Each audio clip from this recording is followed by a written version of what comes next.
गोटे फैन रे झुली पड़िले बाप पुओ 2 वर्षर पुओ को धरी बेकरे लुगा लगाई आत्महत्या कला बापा।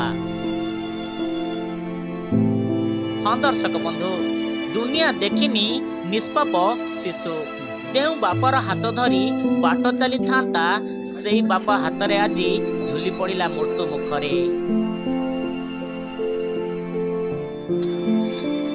एभली घटना घटी पिपिली तेजपुर पोटल गाँव में। एभली हृद विदारक घटना समस्त की स्तब्ध कर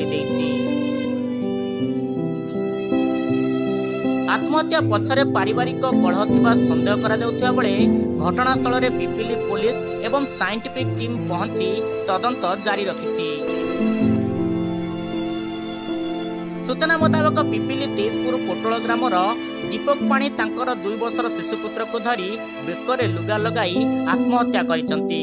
घरे कहीं नथिबा बेले एभली चरम निष्पत्ति नेइछंती मृत दीपक। घटना पछरे पारिवारिक कलह संदेह करा जाउथिबा बेले एभली दुखद घटना पूरा अंचल में शोकाकूल परिवेश सृष्टि करिछि। खबर मुताबक दीपक पाणी केन्द्रापड़ा अंचल जड़े युवती को प्रेम विवाह करथिले, जहाकु नै दीपक परिवार रे कलह लगी रही कहुची।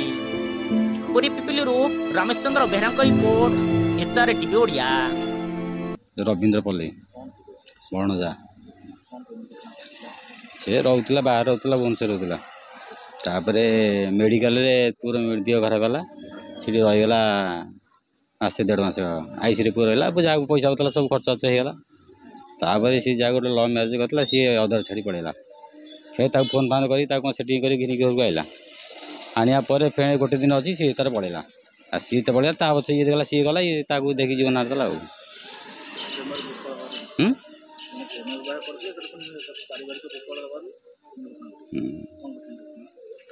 घटना तो स्त्री तो आसला न रहा कहला बाध्य कला रही कहला तू मत डिवोर्स दे दे।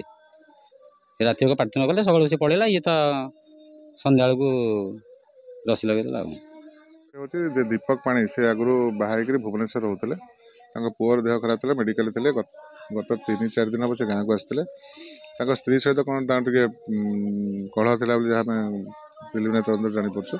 स्त्री परदिन सकाଳେ पढ़ला घर छाड़ी पड़े काली से दिन 2टा पर संध्या 6:30 भितर छोट पुओ 2-3 वर्ष पुओटा को धरी से निजे लुगारे टांगी आत्महत्या कर।